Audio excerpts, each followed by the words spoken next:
Aujourd'hui, je vous propose une vidéo qui sort un peu de l'habitude sur cette chaîne puisque j'ai été invité à l'avant-première parisienne du film documentaire de Pierre-Emmanuel Le Goff, 16 levées de soleil, qui relate la mission de Thomas Pesquet à bord de l'ISS. Avant de commencer, sachez qu'il est préférable d'aller voir le film avant de regarder cette vidéo, pour la simple et bonne raison que je veux pas vous influencer, et je veux juste donner mon avis.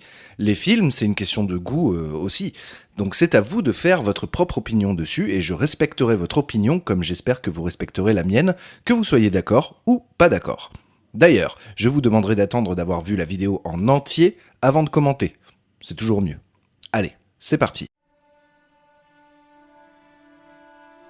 Alors 16 levées de soleil, c'est un film documentaire de Pierre-Emmanuel Le Goff qui avait déjà signé 3 documentaires sur Thomas Pesquet. Le premier, Thomas Pesquet, l'étoffe d'un héros, qui relatait l'entraînement de l'astronaute en vue de son premier séjour spatial. Puis Thomas Pesquet, mission Proxima, un film version planétarium sur la mission de Thomas Pesquet. Et enfin Thomas Pesquet, l'envoyé spatial, qui relatait la mission spatiale elle-même.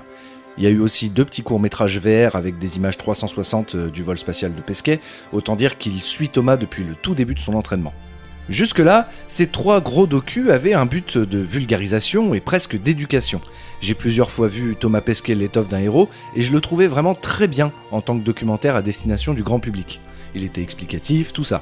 Avant la sortie de 16 levées de soleil, le film dont on va parler dans cette vidéo, d'autres documentaires et vidéos de vulgarisation sont sortis sur Thomas, notamment celui que je considère comme le meilleur, Thomas Pesquet, Objectif Mars. Ce documentaire sorti sur Arte résume parfaitement bien et explique clairement ce que c'est de passer 6 mois à bord de l'ISS. Et pour ce qui est des vidéos de vulgarisation, en dehors du suivi complet de la mission de Thomas que je vous ai proposé à l'époque, plusieurs autres vidéos du CNES, de l'ESA et d'autres vidéastes, ou de Pesquet lui-même, sont sorties.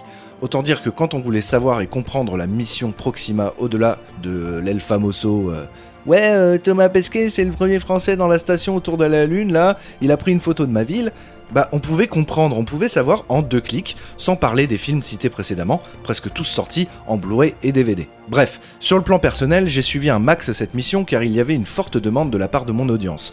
Du coup, j'ai eu à voir et parfois utiliser un grand nombre d'images de la mission, de la sortie dans l'espace, de l'ISS, bref, autant dire que maintenant quand je vois un timelapse pris de l'ISS, je peux la plupart du temps reconnaître vers quelle année il a été pris. Ça sonne bizarre et même inutile de dire tout ça, mais ça a un intérêt pour plus tard, vous verrez.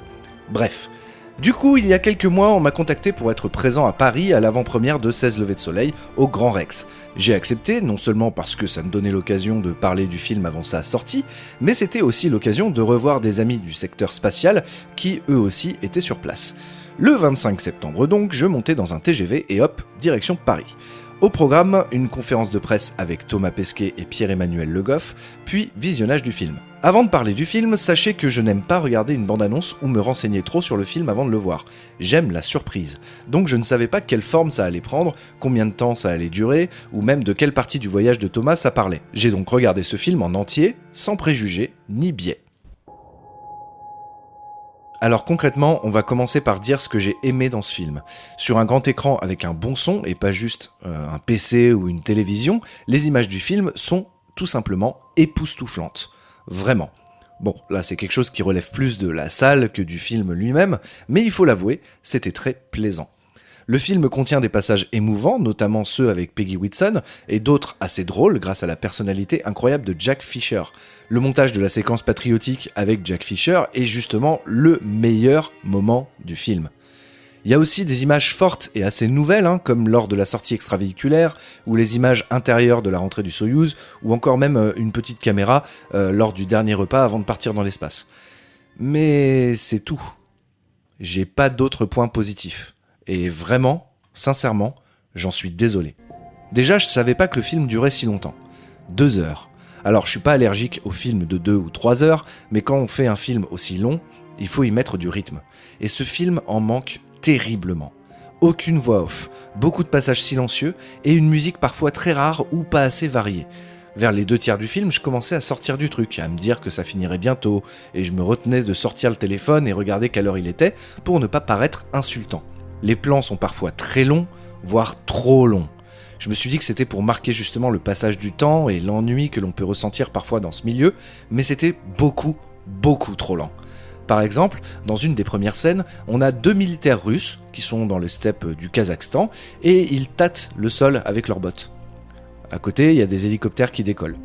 Il fait nuit. Et c'est tout. Et ce plan dure. Il dure. Il dure. Sans un mot, sans rien. J'ai eu l'impression que le temps était au ralenti et que les secondes étaient des minutes.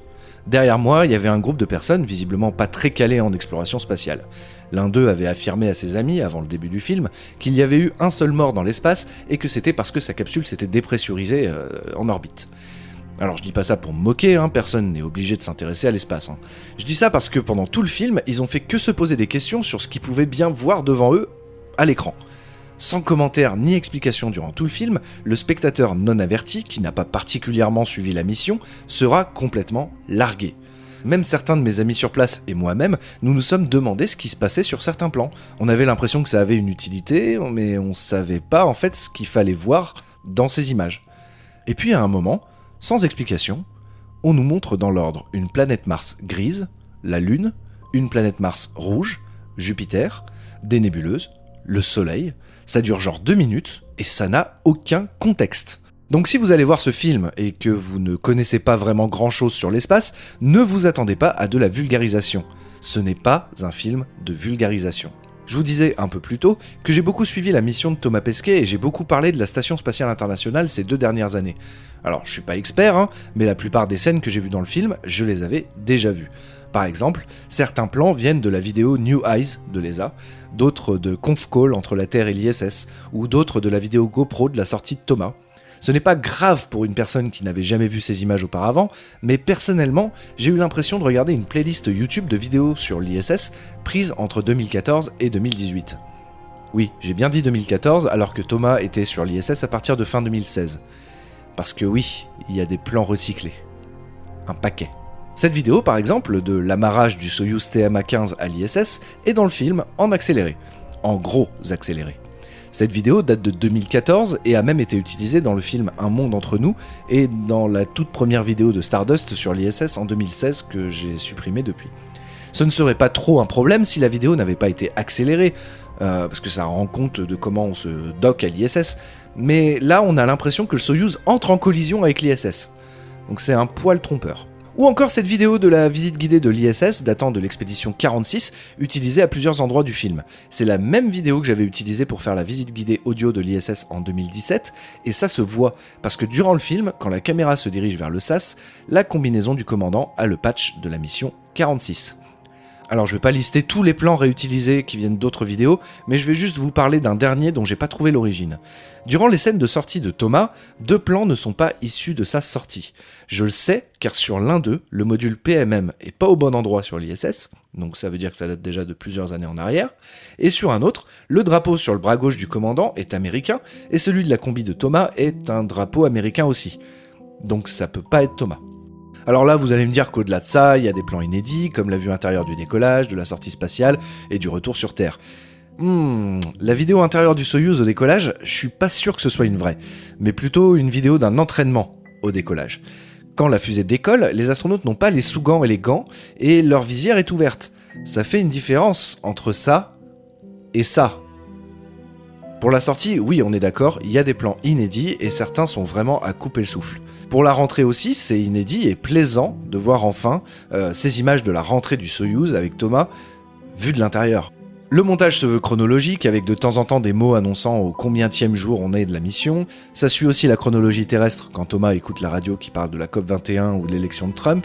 Quelques anachronismes sont à noter, mais je vais arrêter de pinailler là-dessus parce que je sens que Louis Rageux est déjà en train de me cracher dessus en commentaire. Toujours dans le montage, il y a parfois des crops et des images en tout petit carré. Sur une vidéo YouTube, ça se fait, mais quand t'as un grand écran de cinéma, notamment le Grand Rex, voir des bordures noires en haut, en bas, à gauche et à droite, et une petite image au milieu avec un effet de film 8 mm, c'est déroutant et c'est pas très esthétique. Au final, j'ai essayé de voir le film sous 2 angles. Mon angle personnel, qui a suivi la mission et qui a eu l'occasion de voir du déjà vu, et celui de la personne lambda, pas très intéressée par le spatial, qui ne comprend rien à ce qu'elle voit. Ce n'est pas un film de vulgarisation, ce n'est pas non plus un film pour les connaisseurs du milieu. Mais alors, qu'est-ce que c'est ? J'ai demandé à Twitter et j'ai regardé les avis sur Allociné.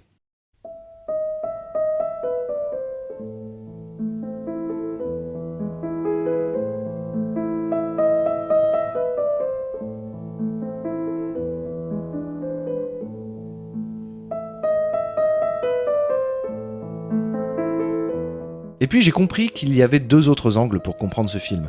L'angle artistique et l'angle vie privée. Faut savoir que l'art contemporain n'a aucun effet sur moi. Par exemple, cette photo d'un caillou dans une benne dans un musée, pour moi c'est juste un caillou dans une benne et pas une œuvre d'art. D'autres y voient des trucs, mais c'est pas mon cas. Je vais pas le critiquer pour autant, c'est juste que j'y suis insensible.